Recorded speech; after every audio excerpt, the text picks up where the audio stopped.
All right, open up to Hebrews chapter 6, if you're not already there. Hebrews chapter 6.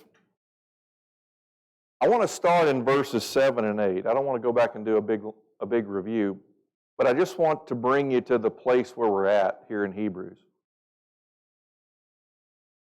As noticing through the book, the Hebrew writers are dealing with a people who say they believe in Jesus, but don't see Him as the all in all. They don't really have the conviction that He is everything. High priest, king, came to dwell among men. And so, as they would hear this book, and far more likely it to be heard rather than read, not many people had the ability to read.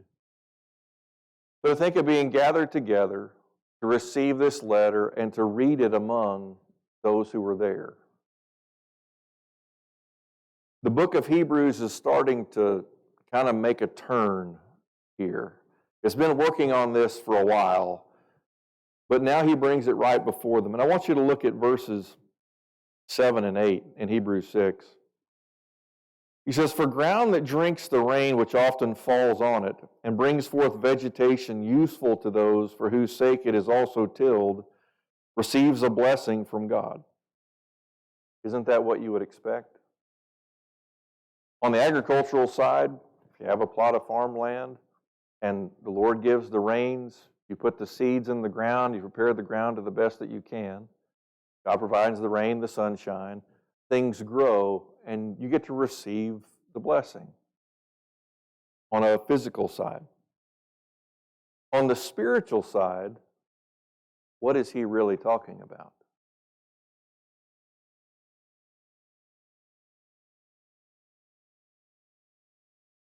Taking the word in, putting your faith in it, God providing the rain, and to go, and in the end, what are you?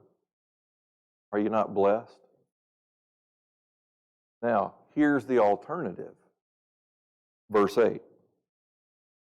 "But if it yields thorns and thistles, it is worthless and close to being cursed, and it ends up being burned." What if you go to all the effort to plant a field on the physical side, and the Lord provides the rain, the sunshine, and the only thing that it grows is thorns and thistles? What are you going to do with the field?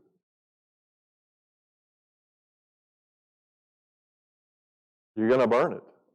I don't know if you've ever been driving through the country and they get down to the end of the harvest. They've taken everything good off of it. If it doesn't grow anything good at all, they torch it all. They burn it all. What's given off goes back into the soil and actually is supposed to make it better, chemically wise. But when you start thinking about the illustration here of people, what about when God gives everything He promises, but they don't respond? Who are they like in verse 8? Thorns and the thistles. And if you notice, this is pretty scary for these people who are hearing the book originally, because he uses the phrase, they're close to being cursed.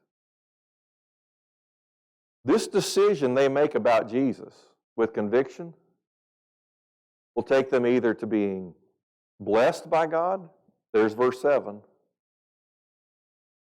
If you reject Jesus as the high priest, Son of God, King, Savior, you're close to being cursed. And if you keep on going down this route, what's going to happen? You're going to be burned up. You're going to be burned up because you're worthless. Now, does God care about the way we think about Jesus? Notice the difference. He says, God's going to give the blessings. He's going to give the rain. He's going to give what you need to grow. And if you'll grab a hold to Jesus, you will be blessed. You'll be taken care of through every adversity, every difficulty. if we reject Jesus. And that's exactly where some of these Hebrews were. There's a reason this letter was written. This is a warning. What if you're not going to take Jesus as the high priest? What if you're not going to take him as the king? And now that's going to be hit more so in chapter 7. He says, if you're not going to see Jesus as high priest and king, he says it's about over. Now, he's kind of setting this up to say, where are you at in this? Now, this is only chapter 6, and Hebrews has 13 chapters. But he's wanting them to consider, how do you see Jesus? Because it'll change everything about what happens in your life and your soul. Then that brings us to verse 9. But, this is one of the great exceptions that he wants to convey to them. He says, but beloved, we are convinced of better things concerning you, and things that accompany salvation, though we are speaking in this way. Is there a better alternative? He says, oh, we are convinced of better things concerning you. It can go so much better. Now, I want to make a kind of a sideways illustration here, an application. Whenever you come to a difficult spot in life, what do you have to decide about Jesus? Going to trust him or not? Or do I really trust that he's going to intercede before God for me as my high priest? And if I trust that, is God going to respond? If I waffle in that, even becoming kind of double-minded, what's going on there? If you notice, God gave the reins. He says, but there's going to have to be some decisions that get made. You're going to be convicted about having Jesus before God or not. He says, I'm convinced of better things. Because when you go through the difficulty and you decide with conviction of faith, I trust that God is going to stand with me because I'm going to do it his way. What do you find? Relief, peace, hope, and you find, I'm convinced of better things. Better things are coming. Doesn't mean I'm going to get relief from this circumstance, but God's going to give me the strength to do it. Now, I say that to bring this in verse 9. Beloved, we are convinced of better things concerning you. This is not a generality of everybody, but it would apply to all of us. He says, but specifically, I want you to know, I'm convicted. He says, we're convinced of better things concerning you. And then he adds in this, and things that accompany salvation. Now, though we are speaking in this way, now, I want you to kind of lift yourself out of the verses for a second, but think about what you know spiritually. Whenever you have salvation before God, by a righteousness that he has granted to us through Jesus, what accompanies salvation in your life? What do you find? Peace? What else did I hear? Blessings? Start to realize salvation carries with it a lot of other wonderful things, right? I find peace even in difficulty. I find strength to be able to endure.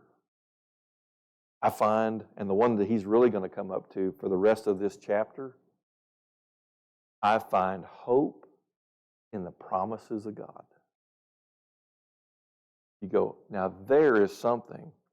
You're going to see how hope affects people, affects us if we have it, and to also see the blessings that come because of what he has promised. Now, here's the difficulty sometimes. People want to say, well, I know God's going to work all these things out, and they come up with some physical idea. Does God always promise to change the physical things? No. So, who made up that promise? Man did, or sometimes we do. And you go, God's saying, I didn't promise that. I don't know how many times, I'm sure you've had the same experience whenever your children were young. But you promised that you would do that. I said, now, when did I promise that? They said, well, you said this. And you go, that doesn't have anything to do with what this is. And so you start to notice there are times where we think, well, God's going to do all these things that He never promised He would do. And then whenever they don't happen, if we don't really know it, we get disappointed with God. Now, whose fault is that? Not God's. It's on our side. He says, beloved, we're convinced of better things concerning you.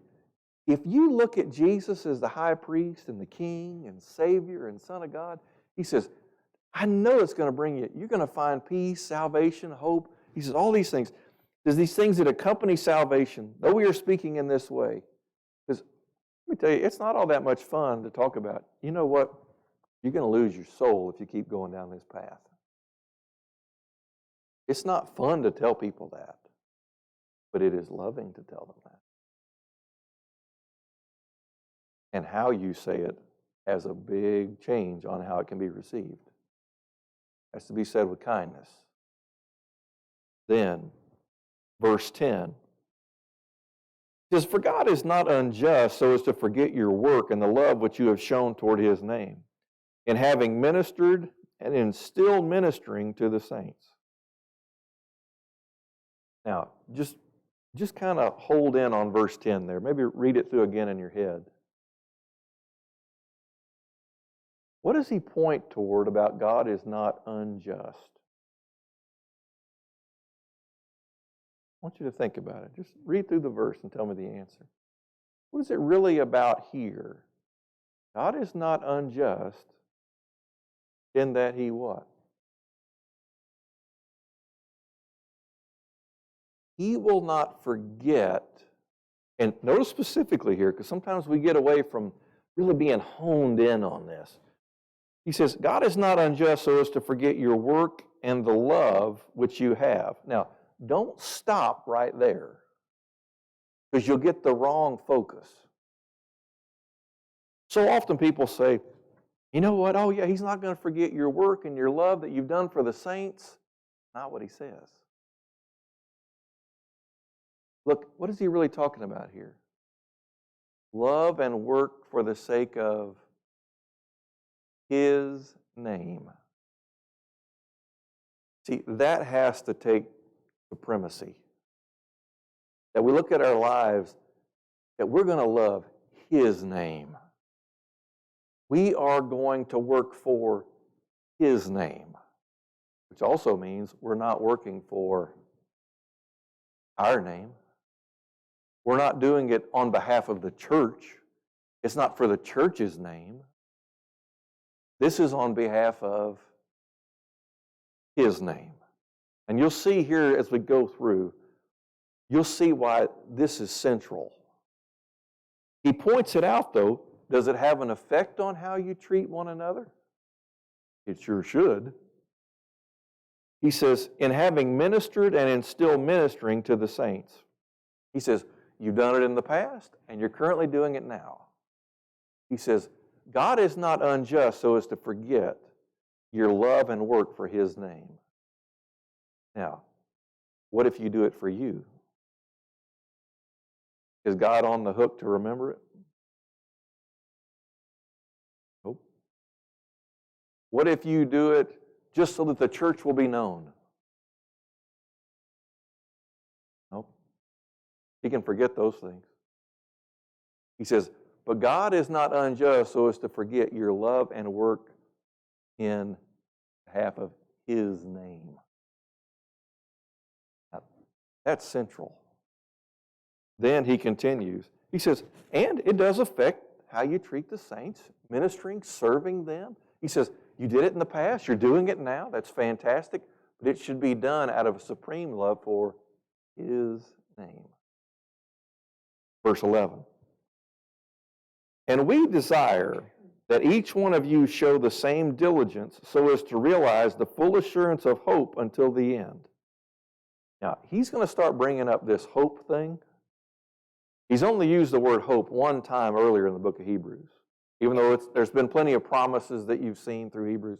He says, all right, let's talk about this. He says, we desire that each one of you show the same diligence so as to realize the full assurance of hope until the end. The same diligence is who?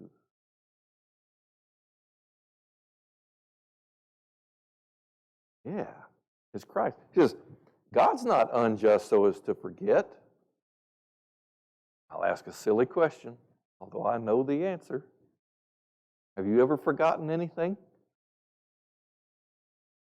Ever walked into a room and thought, why did I come in here? I know I had a point. Right? Ever have someone say, now I thought you said that you were going to come and do these things, that you were going to come help with this, or that you were going to prepare something for this, and we go, I forgot. Sometimes even later in life, we forget a lot of things. What do you know about God? He doesn't forget. You do it in His name, which means you're going to get your direction from Him. You're going to do it for His name, because He is not going to forget. And He is diligent in that. You can trust Him. So then you see the parallel in verse 11. And we desire that each one of you show the same diligence. Does that mean we'll never make a mistake, never forgive? No, he says, but aim for that kind of diligence. Aim to be as consistent as God is. Now, we will fail. And we have a Savior who takes care of those failures. But aim at the diligence that you see in God. He says, we desire that each one of you show the same diligence so as to realize. Notice, diligence has a flowing out of something else. Whenever you start to see this diligence, whenever we're going to go after it, he says, so as to realize the full assurance of hope until the end. Now, all right, Hebrew writers are planting seeds. You think ahead in the book of Hebrews, just from what you already know about the book. Whenever you hear the statement, full assurance of hope, anything else pop up in your brain? Coming later on in Hebrews 11. Faith is the assurance of things hoped for. Now, that's a ways off from here. But do you see what he's doing? He's saying, oh, you mean hope? You mean like things that have been promised? Faith is the full assurance of those things? So here he says, you know where you find the refining of faith? When we want to be diligent. When we want to be diligent in doing things according to His name. Because then you find, you know what, God made a promise. And I can have a full assurance of hope. And then he says, until the end. What about a faith that never ceases? What about a faith that never meets up with saying, this circumstance is too difficult? A faith that says, you know what, God promised that He would carry me through. God promised that if I love Him and I'm called according to His purpose, that He will work it together for good. What's going on with faith? Because then when you step out on it in hope of Him keeping His promises, which He always does, and then He fulfills His promises, what happens to your faith in Him? It increases. It's refined, right? But if there's never a seeking after diligence in Jesus, does faith ever have an opportunity to grow? No. What happens? things start turning into thistles and weeds. And what's he close to being doing? Cursed. And in the end, what happens? Burned. Here he continues. He says, to realize, to come to the realization of the full assurance of hope until the end. And hope's always tied around, this is the expectation of receiving what God has promised. Right? Isn't that what hope is? Then, verse 12. So that you will not be sluggish, but imitators of those who through faith and patience inherit the promises. Now, you will not be sluggish. All right. I may regret this, but I'll ask anyway. You ever felt sluggish? How did it affect what you did that day? All day long? Did it affect your expectations of what you're going to be of yourself? Do we kind of quickly say, well, I don't really have to do that today. I don't really have to even do it this week. I don't feel good, so I don't really have to go off and do these things. You see what sluggishness does to you? It lowers your expectation of who you should be. Now, physically, that's fine. What happens if it happens to you spiritually? You're in trouble, that's right. We go, you know what? Things aren't going so well in my life, so I don't really have to be concerned about being thankful for everything. I don't have to be so concerned about praying without ceasing. See what happens? The sluggishness just brings us down to a lower standard than what God has called us to be. Now, he says here, so that you will not be sluggish. You want to know what sluggish works in opposition to? Diligence. It also works here in opposition to the full assurance of hope. Because all of a sudden we start backing down because of maybe circumstances we're going through, difficulties, they can even be health-wise, anything. And all of a sudden we start backing down on who we really think we should be. And yet here is saying, you know what, we're convinced of better things for you. We're convinced about your work and your love for His name. So many times that's how sluggishness works. We hone in on ourselves instead of realizing about the powerful God that we serve. We see our limitations and we go, okay, well then I don't have to worry about that. As opposed to going, I see my limitations. God promised He'd give me the strength. Do I have full assurance of that hope? Then, so in 12 he continues, says, so that you will not be sluggish. Then here we go. But imitators of those who through faith and patience inherit the promises. He says, can you become an imitator? Then notice, who should we be looking to imitate? Look at what he says in the verse. Who should we be looking to imitate?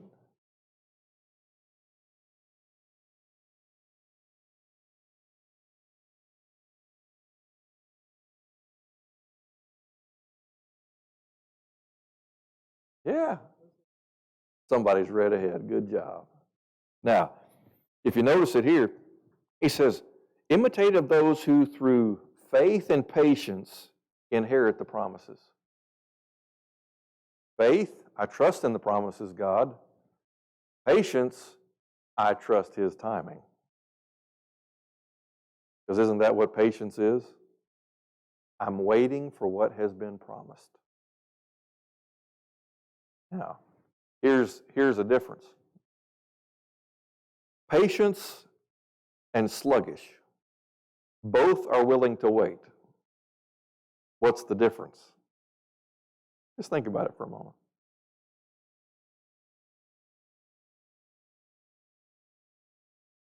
Patience, you're responding to God and willing to wait. Sluggish, we're lagging behind in diligence. And we're only concerned about self. We're not so much focused on God anymore. We're looking at self. We're looking at our limitations. But here, whenever you see it, he says, look at those people. And the right conclusion here is about Jesus. Look at Jesus. But that's not where he's going to go first, because he's going to come around to Jesus. That's more so at the end of the chapter. Do you see people from day to day, maybe other saints? Do you see them go through difficulties? And you see their faith, and you see their patience. And you go, wow. Sometimes we look at it and go, I'm not sure I could do that. And what's wonderful about that is realizing, does God know what you can handle? Yeah. Does he know what you can handle whenever you rely upon him? Ooh, now we're really getting things ratcheted up. He says, I'm trying to refine your faith. So when difficulties come in, just like James says, can you take it with joy? God's about to refine your faith that will carry you all the way through to the end. Do you have a conviction about his promises to have hope?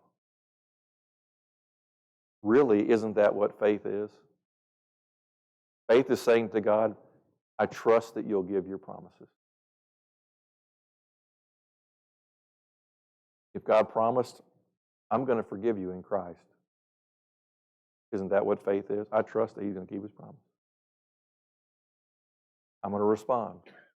I trust he'll keep his promise. That's what faith is. Isn't that why sometimes you ever wrong somebody and you go and you ask them, will you forgive me? And they tell you, yes, I will forgive you. What's the assumption that's being made? I trust that you'll keep your word.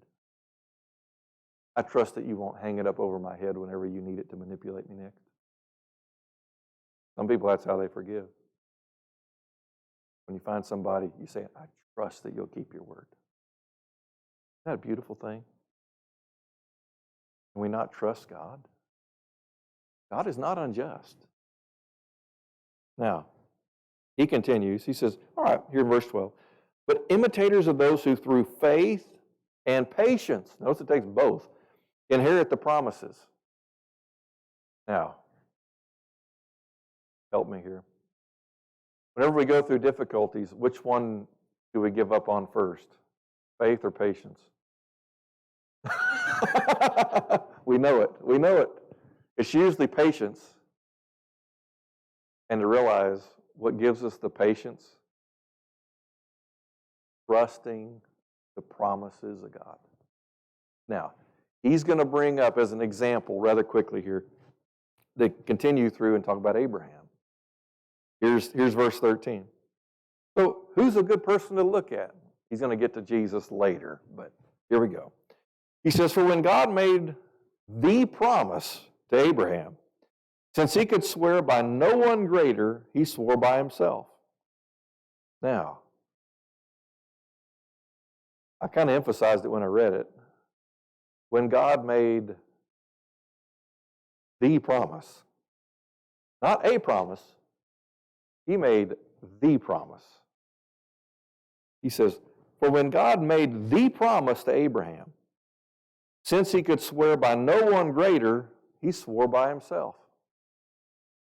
He says, I can't swear by anybody greater than me. There isn't anybody greater than me. Now, if we say that, we're arrogant. If he says it, it's true. And so he says, he couldn't swear by anyone greater. He says, I swear by me. Now think about that for a moment. God's swearing by himself. And this is the promise. What is the promise? Well, look at verse 14. Saying, I will surely bless you and I will surely multiply you. There's the blessing. There's the promise. God's promise to Abraham, I will bless you and I will multiply you. Now, I want to go back to Genesis 22. I don't want to read the whole story of him offering up Isaac. But you know that's what God told him to do. I want you to go, I want you to offer up your son that you love, Isaac. And sure enough, the very next day, Abraham gets up early in the morning, gets all the wood ready, takes the torch with the fire. Imagine trying to travel with fire. How hard that is. There's a little seed I want to plant in the head for you. If he doesn't have fire when he gets ready to offer up his son, it's not going to happen. Almost like in the story, there's a bit of a shadow of faith with the fire. It doesn't tell you much about it. It just says he grabs the torch and they take it with him. And they go, there had to be an idea always about, all right, I got to do what God told me to do. And it affected him all the way from the beginning of the story. And of course, you know God intercedes and steps in. He's got him up there ready to offer up Isaac completely. And he's getting ready to hold his hand back. And you think about a moment in time. And then God calls to him. You don't have to do this. Abraham, Abraham, here I am. He doesn't go through with it first and say, well, I'll be with you in a second. He says, you don't have to do that. And he backs down. Now, God knew. He gave Abraham the opportunity to show faith. Think how many times during our lives we have opportunity to show faith. Of looking at the promises of God. Because God had already given Abraham the promise. He says, now your descendants are going to come through this child. And if you take the time to think about it, well, if they're coming through this child and I'm going to kill this child, how in the world could this ever work out? Now, Hebrews 11 is going to tell you how it could work out. Abraham had already made up his mind. God's going to raise him back up from the dead. He's going to turn him for a bunch of burnt ashes and coals, and he's going to return him to me somehow. I don't know how, but he will. What's going on in Abraham? Faith. He says, I don't understand the timing, but I understand the promises. You ever have that one? I don't understand the timing of when this is going to work out, but I understand the promises that he's going to give it. Now, come back to Genesis chapter 22. I just want to look at a few of the verses. Verses 15 through 18. I want you to think about what we're covering over there in Hebrews 11 and Hebrews chapter 6. But listen to the promise. Remember it says, he swore by himself, because there's no one greater that God could swear by. So, Abraham's already done what he's called to do with Isaac. Isaac's already been spared. Then, verse 15. Then the angel of the Lord, Genesis 22, verse 15. Then the angel of the Lord called to Abraham a second time from heaven. Now, the first time was whenever he told him, you don't have to kill him. Verse 16. And said, by myself I have sworn, declares the Lord. Because you have done this thing and have not withheld your son, your only son. Indeed, I will greatly bless you, and I will greatly multiply your seed as the stars of the heavens, and as the sand which is on the seashore. And your seed shall possess the gate of their enemies. He says, I swear by myself. Remember, angels are messengers. This angel came to deliver a message directly from who? From God. He says, by myself I have sworn, declares the Lord. This is a declaration. Abraham, I'm making a declaration to you. There's only two of them there to hear it. Abraham and Isaac. He says, by myself I have sworn, declares the Lord, because you have done this thing. What has he done? He did what he was instructed. He responded out of obedience of faith. Did it make sense to him? You mean you want me to offer up my only son, the one that you promised that everything would come through? You know, if I kill him, he doesn't work off of unbelief and say, you know, if I kill him, you can't do anything about it. And it's going to... Aha. Abraham wouldn't let his mind go that way. His conclusion was, and we know it from Hebrews 11 where it's mentioned, he trusted that God would raise him back up from the dead. How beautiful is that picture? Abraham's plan was to offer up his son to sit there and wait. Because he had told the servants at the bottom of the mountain, he said, "We shall return." He was planning on it. That was his idea. God never promised him that. But that was his idea. Because that's what faith does. It finds, how's God going to work this out? I know He will. I have full conviction of the hope of what He's promised. Then, if you notice it here, He says, "And have not withheld your son, your only son." Oh, where's the allegiance? God. Remember those verses in Hebrews 6?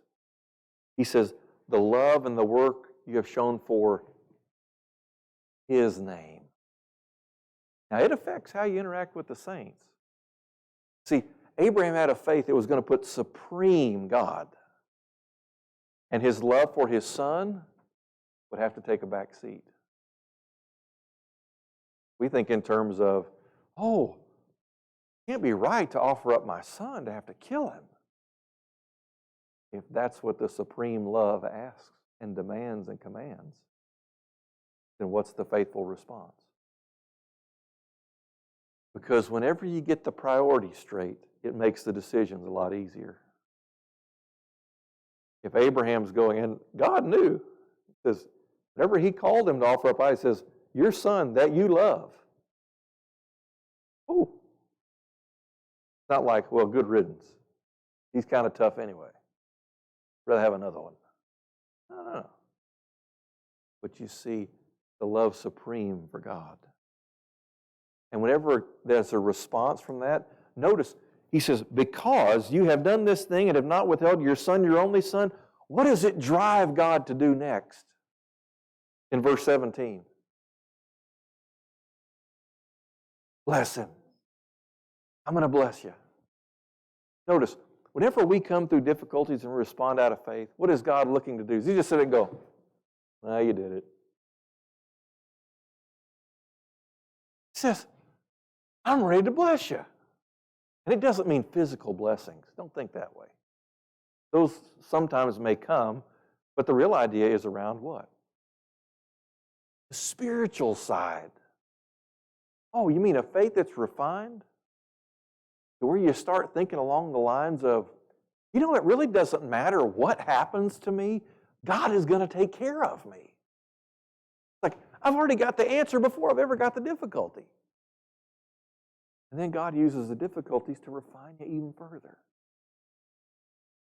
Oh, faith will take you all the way to salvation. Now, notice how it continues here in Genesis. He says, "I will greatly bless you and I will greatly multiply your seed." Now, that's the quotation you get over there in Hebrews chapter 6 with the promise. This is the promise. And notice, the promise came after He had shown a faithful response. Not even to hold His own family ahead of His love for God. Then, notice how beautiful this is. "I will greatly multiply your seed as the stars of the heavens, and as the sand which is on the seashore. And your seed shall possess the gate of their enemies." Now, does Abraham, did they ever talk about him having a house? Nope. What did he live in? Tent. Whenever you live in a tent, you get a whole lot more opportunity to look up at the sky at night. And I won't go down that road. But here's what I want you to think of.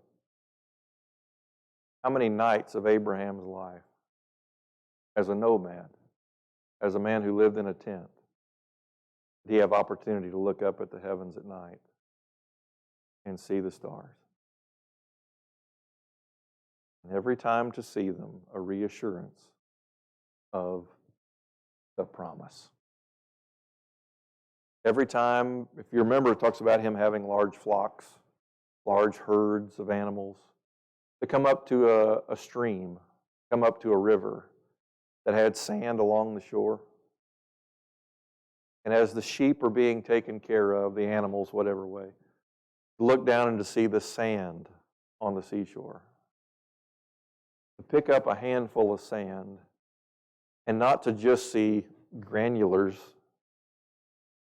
or grains of sand, but to see ever-present reminder that God has made a promise. And I trust that He will keep it. Do you have any reminders like that in your life? I cannot walk outside without, I can hear a bird crowing now. Hear birds. What's the promise that Jesus gave to those of a righteous faith, to trust in His kingdom, to put God and His kingdom first? He says, I'll take care of you. And what's amazing is even in the dead of winter, you'll see these little birds and they'll land upon the snow or out in the field and go, who's taking care of them? It doesn't make sense, but God has done it.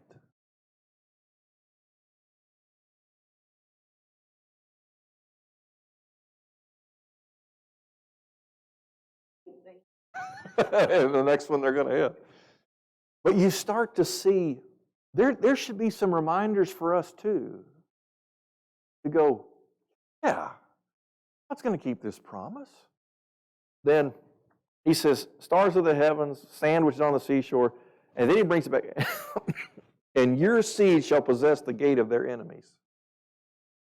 Well, now, this is something physical. He says, you'll have it. I grant it to you. That's my promise. Then, of course, verse 18. This is the one that's beautiful the most to me. He says, in your seed all the nations of the earth shall be blessed. Who are we talking about there? Later on in the New Testament, you're going to see this quoted and talking about Jesus. Because Jesus is going to be a descendant of Abraham through the line of Judah and David all the way down. He says, and His blessings are not just for the descendants of Abraham. They're going to later on be Jews. It's also for the Gentiles. Then, He says, and in your seed all the nations of the earth shall be blessed. Why? Why? Because you have obeyed my voice. Why does God bless? Because you obey His voice. Is that available to us? Because when we obey His voice, how are we going to see Jesus? Prophet, priest, and king who reign. Right?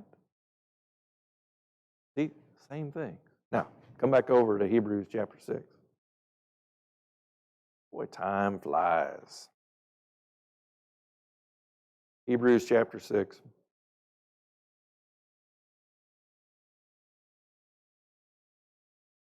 So look at where he continues through. Verse 14. He says, saying, I will surely bless you and I will surely multiply you. Verse 15. And so having patiently waited, he obtained the promise. Were all those promises fulfilled in Abraham's lifetime?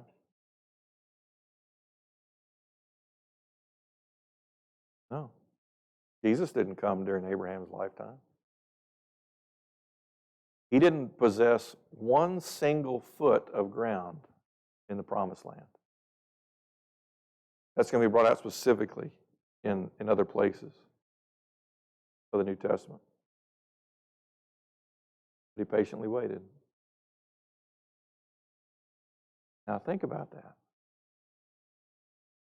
God has promised them, and they will come to pass. But it may not happen when you want it to. It may not happen when you expect it to. But it will happen. Because God has, to Abraham, God swore by himself. Think about that. And there's a declaration that was given back to Abraham. Can you trust Him? Because that's what it all boils down to. I've said it again. I'll say it again. Faith is about trusting that God will keep His promises. Because whenever we lose faith, we're telling God, and this is why it's so vital, telling God, I don't trust you. I don't trust that you'll keep your promise. And that's what happens with sluggish people. They start to tail away from where they had already been. And it takes them to being close to being cursed. And if there's not a change, it ends in burning. Now, notice it here at the end of verse 15. So having patiently waited, he obtained the promise. And whenever you think about those things, think of all that he did obtain. What he got to see every night. What he got to see when he came to the seashore. A standing reminder. Keep my word. When Abraham dies, not a whole lot of descendants. But there's going to be. Verse 16. He says, for men swear by one greater than themselves, and with them an oath given as confirmation is an end of every dispute. How do men do it? When you don't really trust somebody. I want you to think about this for a moment. And we're going to end just in verse 16. Whenever two business people come together, and they both made each other promises, but they don't really trust each other, what do? Write a contract. They say, we have to have something that's legally binding. Or if you don't keep your promise, then you get penalized for it, and I still get what I want. Is that faith? People don't realize it.